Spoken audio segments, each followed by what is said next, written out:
Hey guys, I'm working on a 2012 3.6 Crew Dodge Durango.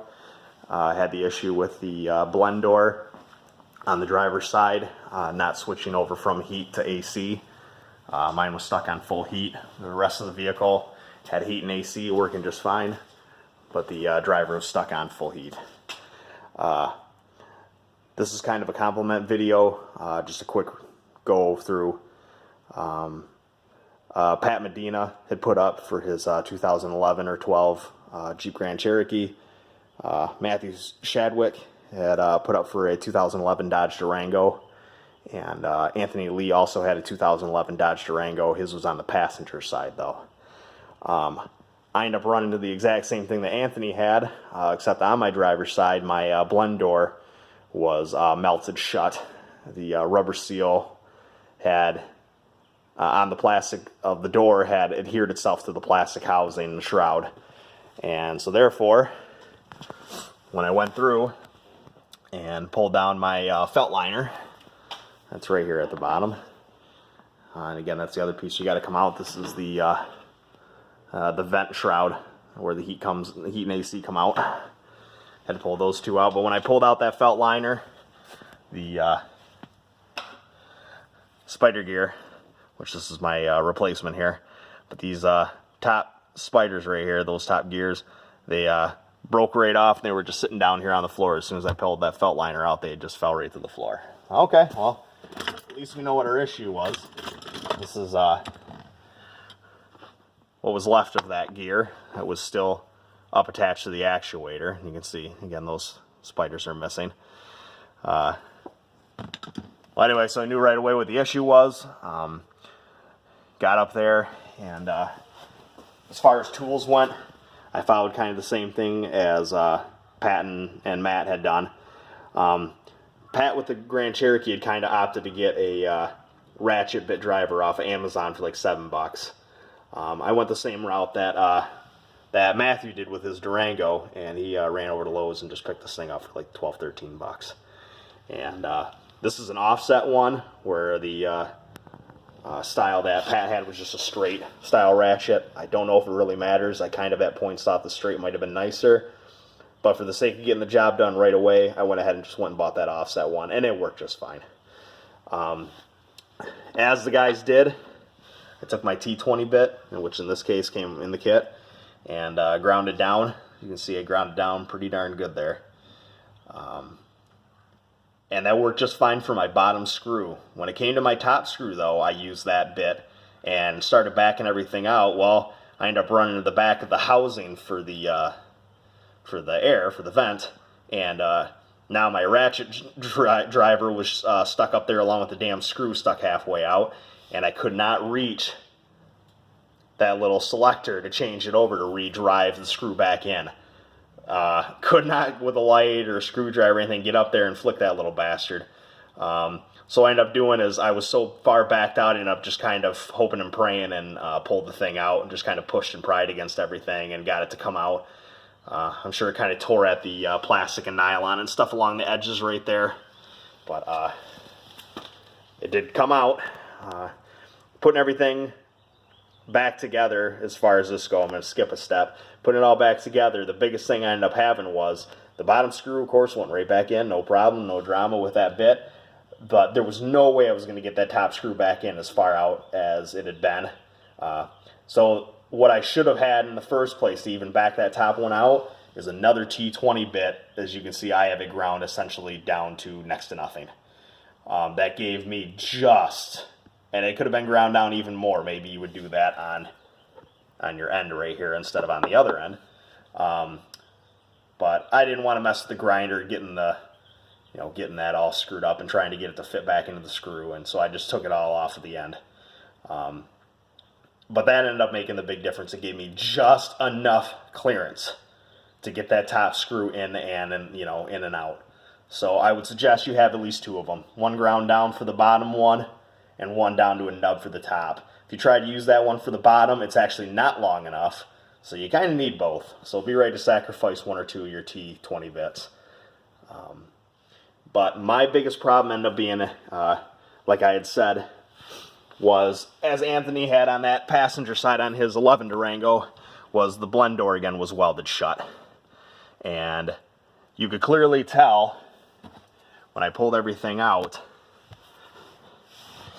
We're just going to use the side right here, this plastic here. Just kind of give me a space to kind of show you what you're looking at. Right here on the bottom is where your actuator is mounted with that spider gear. And it pivots, you know, this way and that way. And then you have your top gear, which is for your blend door, which again pivots this way and that way relative to wherever the actuator tells it to go. When I looked up there, my actuator, my blend door itself, was shoved all the way to one side. And all I could do, when I looked at it, I knew, and I tried to move it, and all I could get was just a little bit more of an upward motion. And you could clearly see behind you there's all this pivoting space up there. You can see where this is supposed to pivot back. And I knew there was no way that for heat and AC, between the two different temperatures, you know, how drastic they are, that this was the only difference between them. There was no way that had to be a full swing door. So I had the problem, again, realizing that that door had been welded, had melted shut. So I ended up doing is taking a screwdriver, and even though it was not, you know, something I really cared to do, I was really afraid of breaking that spider gear right off of the actuator, or off the blend door. I ended up taking a screwdriver and kind of pushing and prying on this thing, kind of trying to work it loose, and eventually it just popped and shoved back the other way. And I could see it kind of dangled nice freely downward. You could see it had hot and cold and hot and cold. Which, okay, so now I had my blend door fixed, and that made a whole lot of sense of why the gears had snapped off in the first place. With all the coronavirus crap, the truck had been sitting a lot, and with it being wintertime here in Michigan, it had been shut off with the heat on high, and it was just finally the last straw for that, and the thing sealed itself shut. Went to use it after a couple of weeks of sitting, and all of a sudden, it had the issue. Once I realized that I had the door free, I had to go back and kind of dig into my memory bank, because now I had to put the gears back together and sink them where they're supposed to be. Now, mind you, if I didn't mention it already, I did have the battery cable pulled on the truck. I had my ground off. And like everybody said, it's back here under the front passenger seat. And it's just down there under the floor. I know you can't see crap back there. Let's see if I can turn my torch on. It's right there under the floor. And you just pull that panel up, and right there. Oh, I'm not going to mess with it, but right under there is your battery. So that's where she's at. I had to take my passenger seat and put it all the way forward. Took the driver's seat and put it all the way back. So I had the room that I needed for the battery and the room I needed to be working. And then I went and unplugged that bad boy.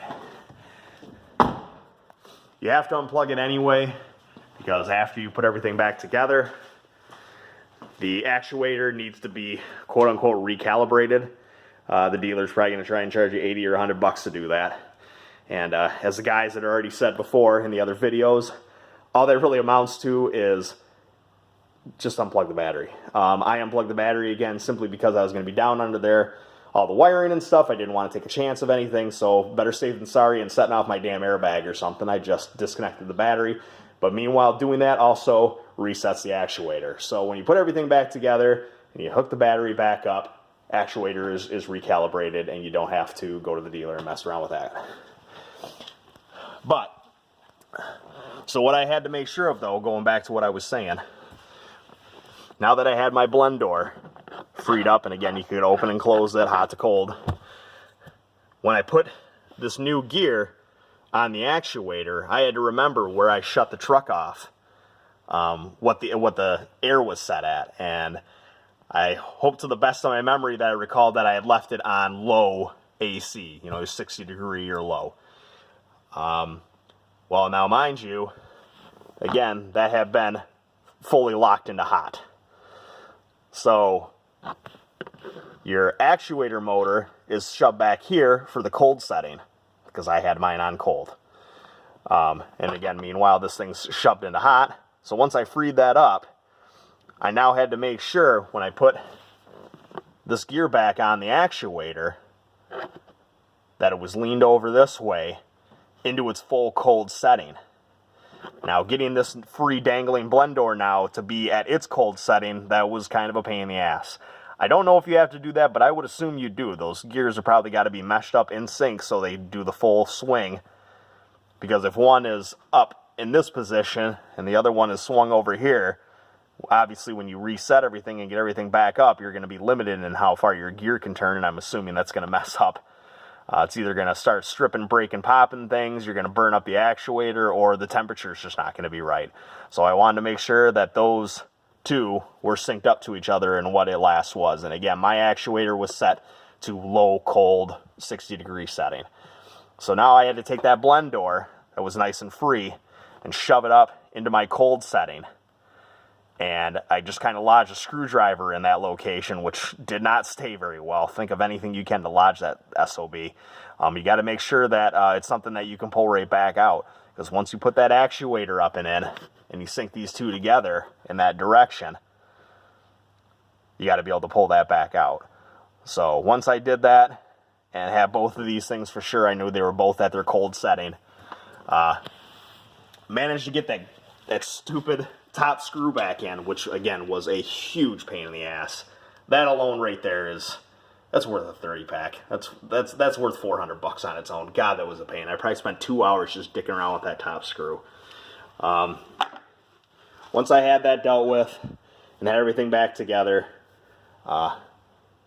turned the truck, put the battery back, hooked it up, turned the truck on, and had the wife sit in the passenger seat, and started the truck up and articulated, had her slowly bring the temperature back up on the driver's side and slowly bring the temperature back down. And I could clearly see that the actuator was not working and it was swinging to its full limit, which would be, there's like a piece of plastic on each edge of these right here, and it comes and it stops, and it comes and it stops. And I could see that it was fully articulating hot to cold.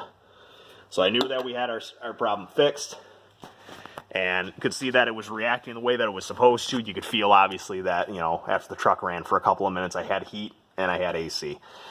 So I think the biggest thing after that, and I'm not going to spend too much time shooting up top here because this is a real pain to try and shoot video up here, and I keep screwing it up anyway. Let's see if I can find her for you guys really quick, though. Where is she at? Somewhere right up in there. I'll be damned if I'm really terrible at this.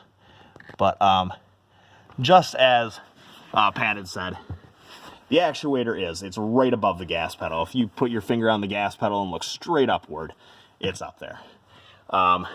When you see it, I'll try one more time for you guys. I know some of you might want to see it. It is pretty clear as day what you're looking at.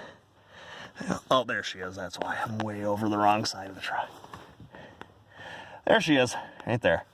So there's the actuator that you can see on the left side, that top clip that I accidentally ended up breaking off because I thought that was part of the connection.